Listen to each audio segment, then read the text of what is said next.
Dandakaranya police కవాతుతో దద్దరిల్లుతుందని ప్రజా సంఘాలు ఆరోపిస్తున్న పరిస్థితి. ముఖ్యంగా ఇప్పటికే 7 కంపెనీలు దాదాపుగా 20,000 మంది పారామిలిటరీ సైనికులు, పోలీసులు, డిఆర్జీ, బీఎస్ఎఫ్, అదేవిధంగా సిఆర్పిఎఫ్ జవాన్లు దండకారణ్యం అంతా చుట్టుముట్టారని చెబుతున్నారు. సుక్మా కావచ్చు, కాంకేర్ కావచ్చు, ఇలా పలు దండకారణ్యంలోని మావోయిస్టు పార్టీ జోన్ను ఇప్పటికే చుట్టుముట్టాయని పౌర సంఘ నేతలు ఆరోపిస్తున్న పరిస్థితి. ముఖ్యంగా దీంతో పాటు అటు రాష్ట్ర కేంద్ర కమిటీ ప్రధాన మావోయిస్టు పార్టీ నాయకులు కూడా దాంట్లో ఉన్నట్టు ప్రచారం జరుగుతుందని చెబుతున్న పరిస్థితి కనబడుతుంది.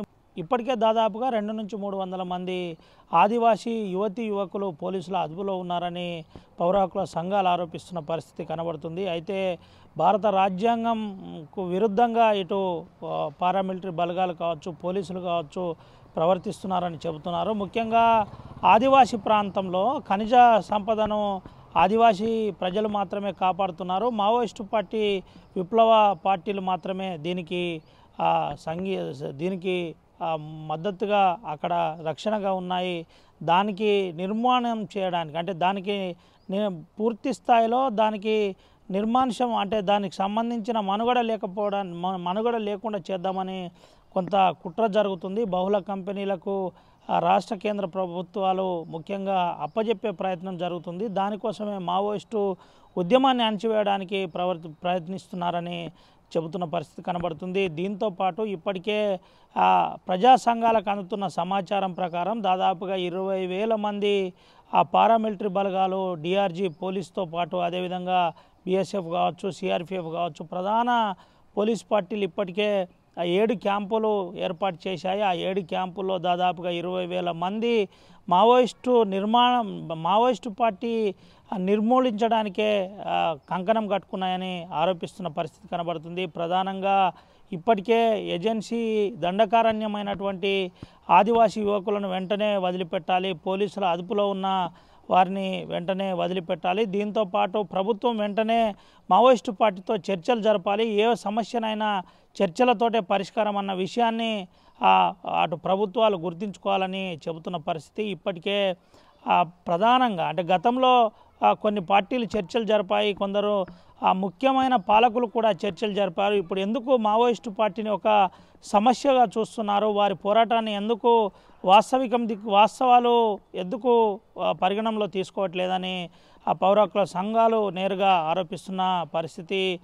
దీనికి సంబంధించి వెంటనే ప్రభుత్వం మావోయిస్టు పార్టీతో చర్చలు జరపాలి, వాస్తవాలు ఏంటి అనే కోణంలో చూడాలి తప్ప ఈ దాదాపుగా 2005 నుండి ప్రారంభమైన ప్రహార్ కావచ్చు, ఆపరేషన్ గ్రీన్ హంట్ కావచ్చు, ఇలా ప్రధానమైన అంశాలు కాంగ్రెస్ పార్టీ గతంలో అంకురార్పణ చేసింది. ఇప్పుడు అదే పోరాటం దిశగా పోరాటాన్ని నిర్మూలించడానికి ఇటు బీజేపీ పార్టీ ప్రస్తుతానికి కగార్ పేరుతో కొంత ప్రయత్నం చేస్తుంది, విధ్వంసాన్ని సృష్టిస్తుంది, ఏజెన్సీలో ఆదివాసీ ప్రజల మనుగడను దెబ్బతీసే ప్రయత్నం చేస్తుంది, ఉద్యమాలను పూర్తి స్థాయిలో నిర్మూలించడానికి ప్రయత్నం చేస్తుందని ఇటు ప్రజా సంఘాలు కావచ్చు, అదేవిధంగా పౌర హక్కుల సంఘాలు కావచ్చు ఆరోపిస్తున్న పరిస్థితి కనబడుతుంది. వెంటనే దండకారణ్యంలోని పోలీసు బలగాలు ఉపసంహరించుకోవాలని కేంద్ర ప్రభుత్వానికి చెబుతున్న పరిస్థితి కనబడుతుంది.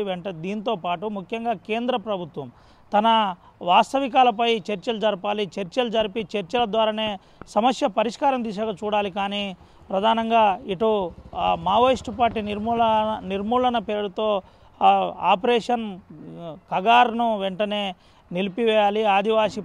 ఇప్పటికే ఆదివాసీ ప్రజలను చాలామందిని ఎన్కౌంటర్ల పేరుతో చంపేస్తున్నారు. దాదాపుగా ఇటీవల కాలంలో జరిగిన ఎన్కౌంటర్లో 277 మంది అసూలు బాశారని చెబుతున్న పరిస్థితి. వెంటనే అతిపెద్ద రాజ్యాంగంలో చంపుకోవడాలు, ఎన్కౌంటర్లు ఎక్కడి అని నేరుగా ప్రజా సంఘాలు ప్రశ్నిస్తున్న పరిస్థితి, పౌర హక్కుల సంఘాలు సూటిగా అడుగుతున్న పరిస్థితి కనబడుతుంది. అయితే ఇప్పటికే ఒక 2 రోజుల నుంచి దండకారణ్యంలో భయానక వాతావరణం ఏర్పడింది. పోలీసు బలగాలు దండకారణ్యం మొత్తం చుట్టుముట్టాయి, మావోయిస్టు బేస్ క్యాంపులను చుట్టుముట్టారని ఆరోపిస్తున్న పరిస్థితి కనబడుతుంది. మాకు అందిన సమాచారం ప్రకారం ఇప్పటికే మావోయిస్టు పార్టీకి సంబంధించిన ముఖ్య నేతలతో పాటు కేంద్ర రాష్ట్ర కమిటీ సభ్యులు కూడా అందులో ఉన్నారనే ఒక ప్రచారం జరుగుతుంది. దీనికి ప్రభుత్వం వెంటనే స్పందించాలి, వెంటనే ఈ ఆపరేషన్ కగార్ను ఆపాలి, కగార్ను ఆపి చర్చలు జరిపే ప్రయత్నం చేయాలని చెబుతున్న పరిస్థితి. ఎన్కౌంటర్ల పేరుతో జరుగుతున్న విధ్వంసం ఇప్పటికన్నా ఆగాలి, ఆపి వెంటనే వాస్తవికాల దిక్కు ప్రయాణం ప్రభుత్వం జరగాలని చెబుతున్న పరిస్థితి కనబడుతుంది. ఏది ఏమైనప్పటికీ అటు మావోయిస్టు పార్టీ నిర్మూలించడానికి అటు కేంద్ర ప్రభుత్వం కగార్ను అవలంబిస్తున్న ధోరణి ఒక రకంగా ఏ దిశగా ఉందో ఇప్పటికే కొంత ప్రజా సంఘాలు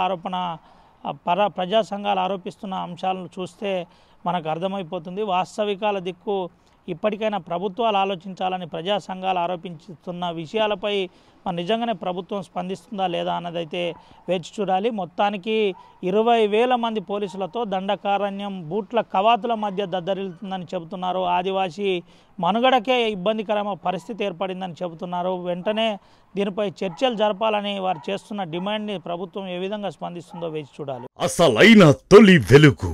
ఫాలో వాట్సాప్ @తొలి వెలుగు official.